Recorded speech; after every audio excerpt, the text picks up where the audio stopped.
Hello again, everyone, and welcome back to the Underground. So, right now I'm in the process of getting together some questions for frequently asked questions, question and answer, ask me anything, whatever you want to call it, with regards to radio. So, in sort of soliciting this out there in the ether sphere on the internet, I realized that there's one question that really I get kind of asked quite a lot.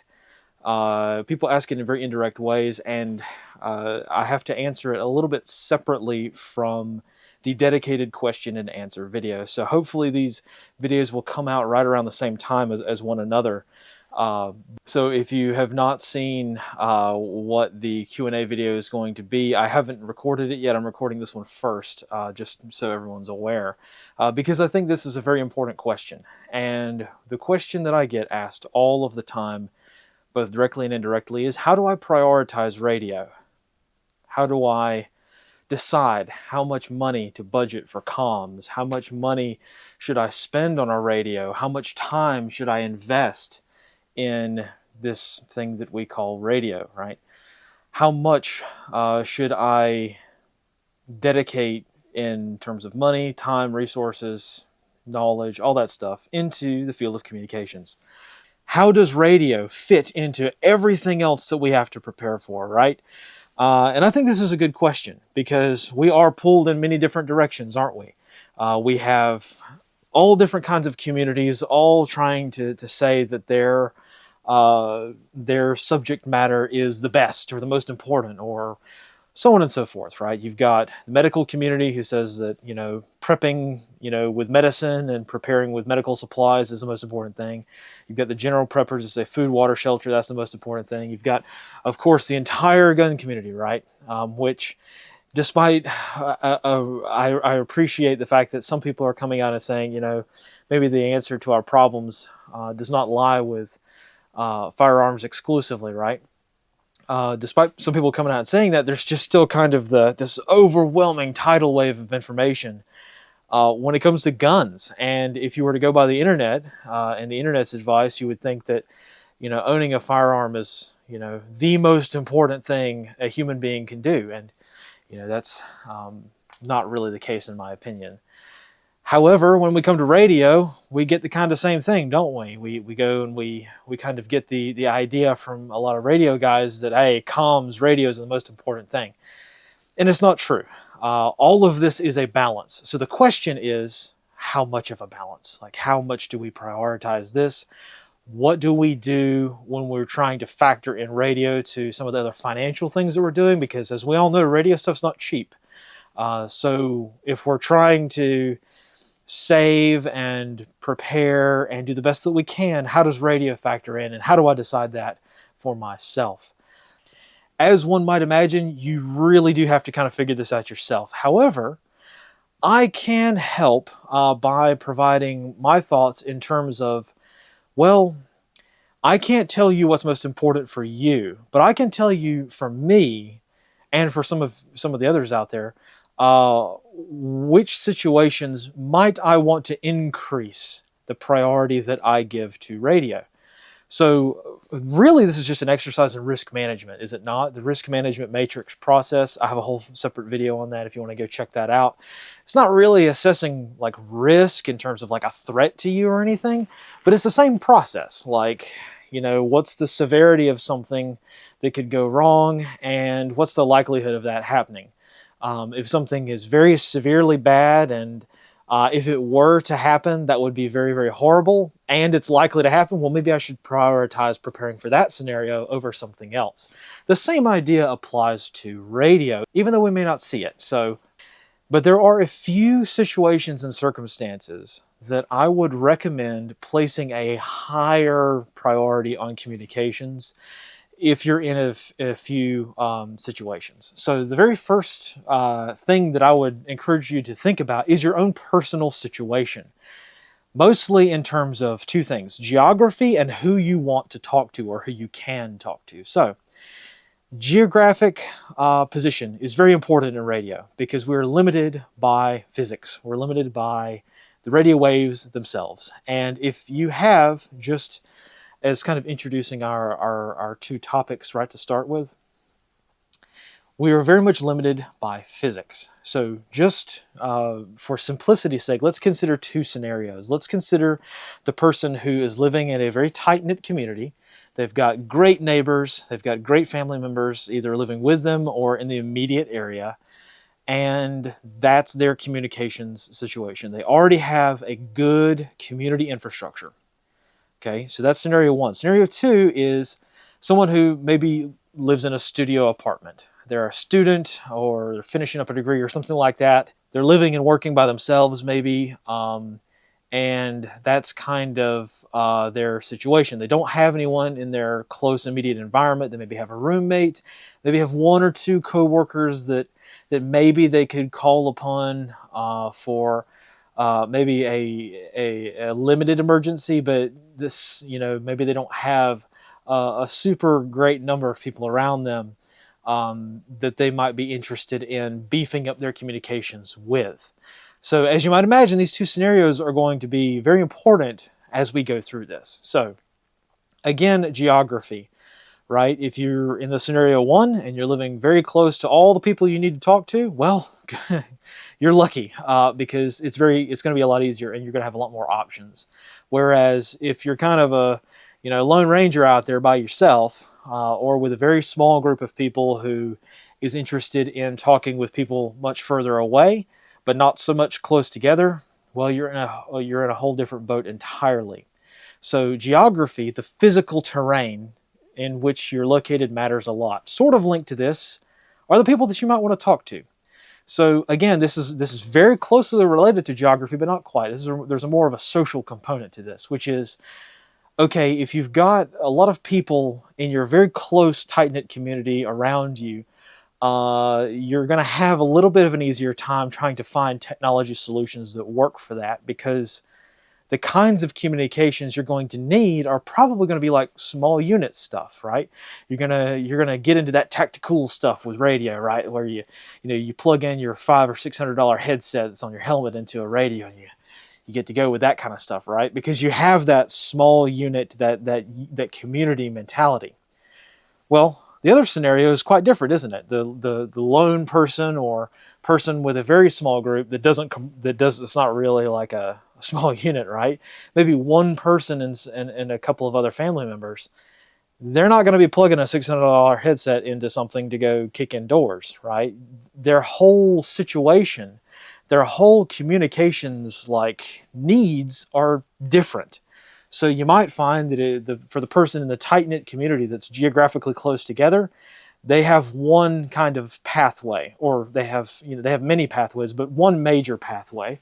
Whereas the person who has, well, maybe not so many people around them physically, but they've got people dotted throughout the country, or they're interested in meeting more people through radio, I suppose. But they're really struggling on the community part. Well, those people will have a whole other road entirely. So geography in terms of physical terrain and in terms of human terrain is very, very important to consider right up front with how high you place communications in your priority. For the person who is in the tight-knit community, well, comms are going to be important for sure, but investing in $1,000 radio might not be necessary. You could go with some of the cheaper options, whereas the Lone Ranger over there in the apartment by themselves, they may have to shell out quite a bit of money to talk to people in a different sort of mode entirely. So we're thinking strategic versus tactical, right? We think about the three levels of warfare. At the top, we've got strategic, we have operational, and we have tactical.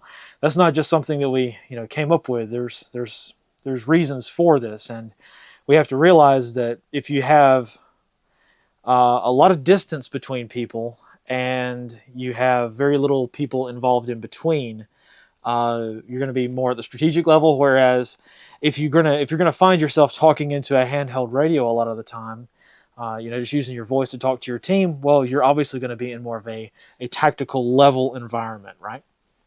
So those are two things to consider right up front: is your physical terrain and your human terrain. What does your environment look like? How close are you to other people, and what is the nature of the communications between you, between your group and your people? Because this is going to limit the technology that you go with. This is why it really matters on your personality and what you're trying to do in life. As for me, I guess it's somewhat willingly, somewhat unwillingly. It's just kind of how things have worked out. It's not really good or bad, but let me just explain. I have found myself not really having a good, wholesome, fantastic community in the real world, right? So when I take the mask off and I go back to my normal day-to-day life, I don't have good neighbors. I don't have a good community. The closest town has got less than 1,000 people in it, but you would think that it's San Francisco by the policies they put out. And all of this changed within the past year, So there's really not a whole lot of good options for me out there. So you see kind of my perspective, and I can talk about this at greater length. I'm trying to keep things short today, but for those of you who find yourselves kind of hunkering down into kind of like a hermit status a little bit, you may not be totally alone, but you find yourself going to work day to day, interacting with people, but you're never really connecting with people. You've got maybe a lot of people in your life, but none of those people who you interact with, you feel like you can be totally honest with, or you don't feel like they can be totally trustworthy. You may trust them here and there, but they don't get to understand your true feelings on things a lot of time. Some of you out there may have one or two family members, but you might not have any extended family. You might not have any super great neighbors, or you may be in a transient status where you're kind of like a student living in an apartment, or you're kind of moving around for work a lot. And there's many reasons as to why someone in this country may end up feeling like they are sort of alone.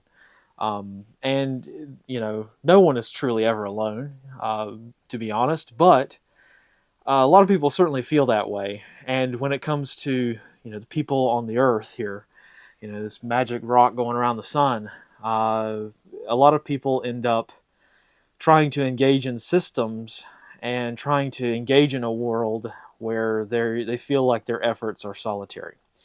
That's okay. Well, it's not okay. It's sad and it's unfortunate that our kind of world has gone that way. But this is why I think radio has become such a big thing for a lot of people. It's not just resiliency. It's not just emergency prepping.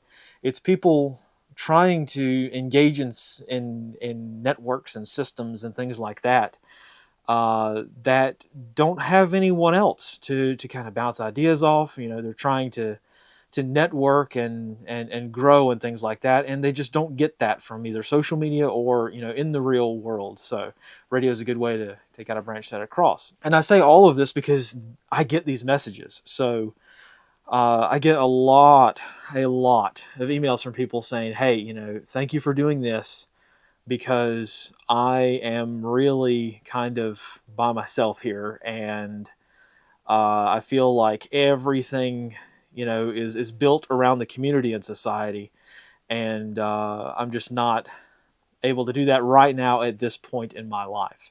Now, hopefully, all of us will get there to where that wholesome community can come together with a common goal of decency, and with the idea of building a good society, right? We can talk about all this later, right? Today we're talking about radios.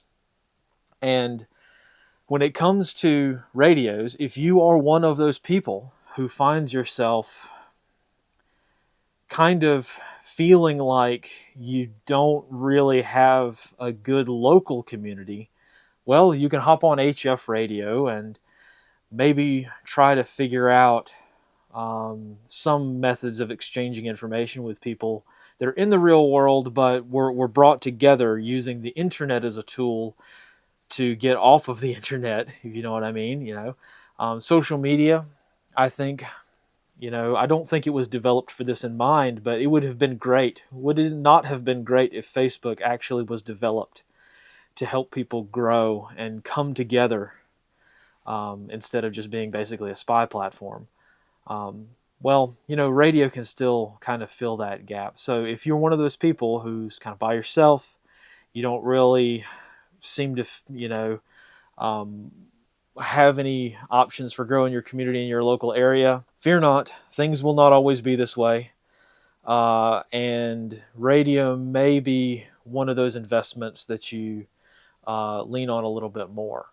Again, for those people who find themselves in the exact opposite, where these words I'm speaking are just foreign to you, if you've got a large, happy family, if you've got good community, you've got great neighbors, maybe not outstanding neighbors, but you've got people who live next to you that don't want to kill you, kind of thing. Um, this may seem to be a little bit overboard, but you know I don't think it is. I think a lot of people are out there feeling the same things, and it will not always be this way. But I think that radio might be a great tool. Now, I will caveat that by saying, look, if you think that you're alone in the world and you don't have anybody to talk to, and you don't have anyone who shares the similar interest to you, and you're interested in growing a community that maybe is not geographically near, but you want to maintain some friends over a distance, radio is not going to magically make that happen. I could sit here and hawk the GhostNet all day long, um, but it's not going to. It's a tool. It's not a living thing, right?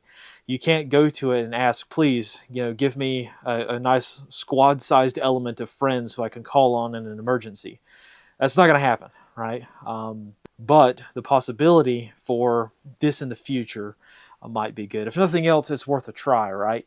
So, as you can probably imagine, a lot of my development and my thought process behind the GhostNet kind of stuff is really for these people, because I've been there, and I'm still kind of there. Thankfully, I have my family to kind of help me with a lot of things, but a lot of times it's we're fairly well isolated sometimes, and especially if it's not organic, especially if we have a forced isolation kind of scenario like we're familiar with from a couple of years ago. That may be a very good reason to hop on radio or start prioritizing it a little bit more. But again, it's not going to be for everyone. Another thing that I would say bumps that priority level up in terms of radios is the nature of your work, okay, and your role in your community. If you're like me and your role is in the information space and teaching and communicating and providing news, and you're not holding a rifle for a living, right?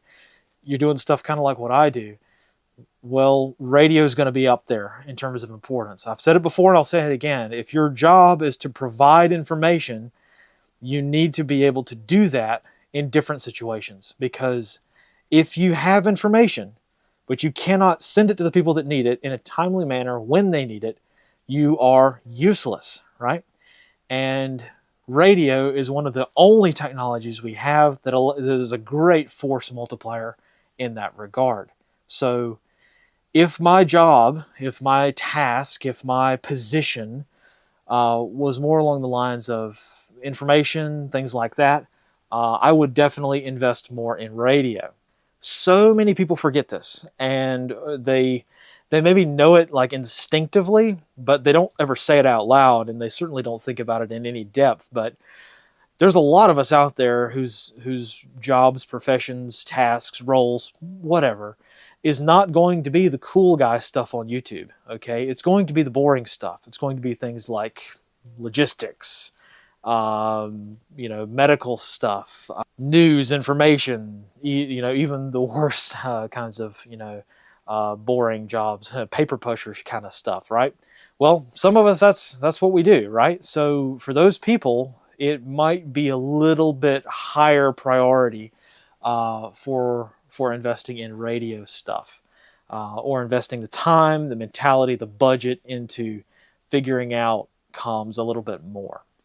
And before we get into the more technical side of things, and I just start talking about some of the more technical side of radio, there's one more consideration. And this gets left out entirely because, well, it's not something the radio world is very well versed in. Certainly not something I am versed in at all by any means whatsoever, but it is something that is very, very, very important. And that is the concept of leadership. If you are a leader in your community, if you are the one that people come to for advice, for help, when their life is falling apart, or there is some other disaster or something like that, you might want to invest a little bit more in communications than your average bear, because you cannot lead people that you cannot speak to or communicate with. Do you see the problem? I've said it before. If you have information but you cannot give it to anyone, you are useless. That's me speaking as like an analyst from a more analytical style of job. But the same thing applies if you're in a leadership position. If you're a general on the battlefield, but you cannot issue orders, you're useless. And unlike in military service, if you're a company commander, if you're a battalion commander, division commander, so on and so forth, right? You've got a little RTO following you around, some private or some specialist with a nice big heavy radio on their back that they can hand a handset to you, and they can be your means of communicating with your troops on the battlefield. Well, in the civilian world, that doesn't happen. Guess what? I am my own RTO almost all of the time.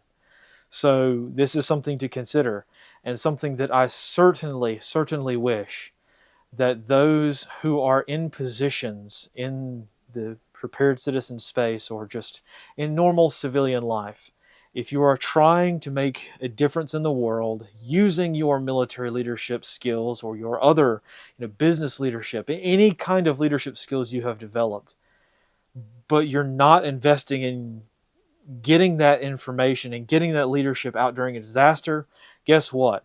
You're going to have to fall back on people like me who have got feet in both worlds and are good at neither, right? So your average garbage radio operator who's got some slipshod weekend drill level leadership skills like me is going to be the one who's going to be doing stuff rather than the general or the colonel or the Fortune 500 business CEO that should be leading this. You're going to be stuck with somebody like me, and you don't want that, trust me. So you don't want your ham radio guys to be your analysts. You don't want your ham radio guys to be your recon team, your scouts out guys, right? Would you really want to? I mean, no disrespect at all to the ham radio community, but I can tell you that I would not want the vast majority of amateur radio operators serving as a recon team. Now, it's easier to train somebody to do that than it is to train a recon guy to be a radio guy, but at the risk of digressing even further than I already have, you really need to start stacking your deck to help yourself out later. And I see so many people that have got that spark of being able to lead people into battle if necessary, right? Hopefully it shall not come to that, but people who are able to get people through a tough time, even if it's nothing more than just being a mentor. That's being a leader, isn't it?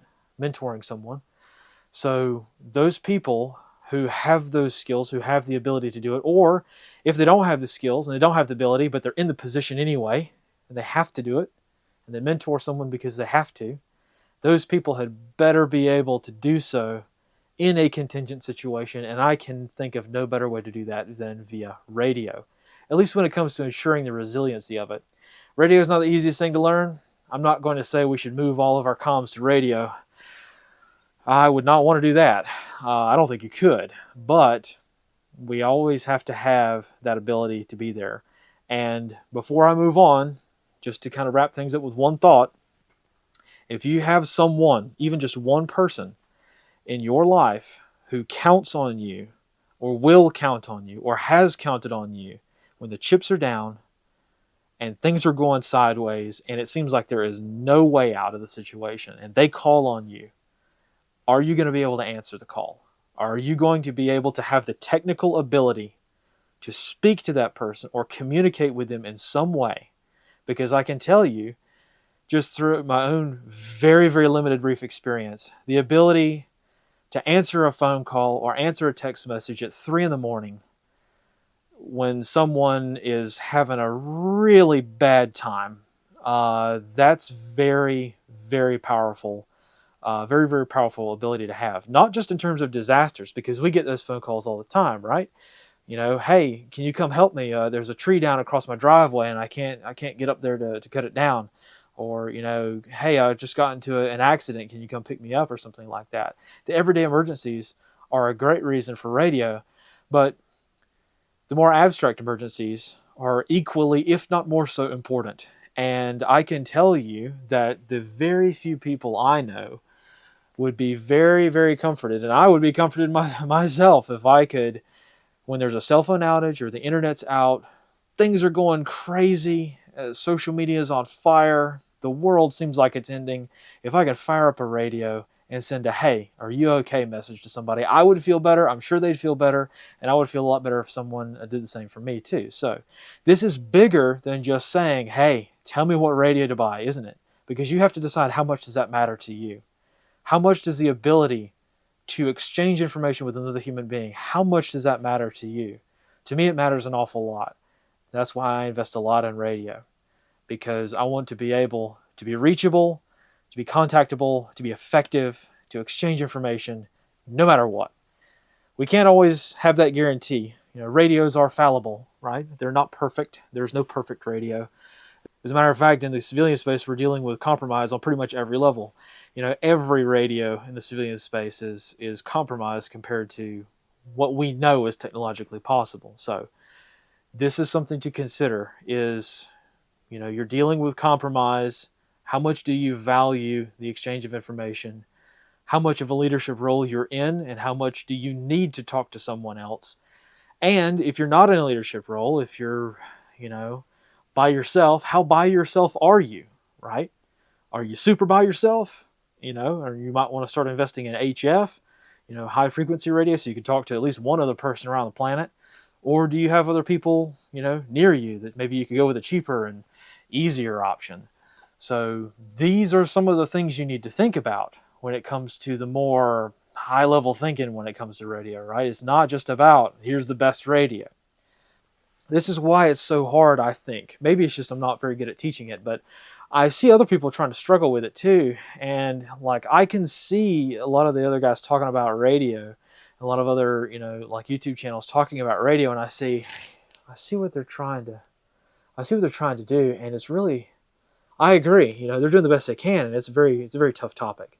And one of those is the question of, how much do I need to prioritize on radio?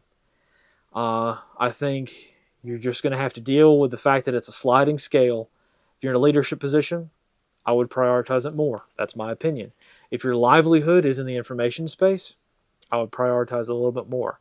If you like the field of intelligence and doing local intelligence preparation of the battle space stuff, you like the intel cycle, you like doing more intel and news and stuff like that, and the differences between the two. You like doing that kind of stuff, well, maybe radio is probably a good investment for you. But if you don't need it, I can't convince you that you need it, because that's disingenuous. I'm not trying to sell radios here.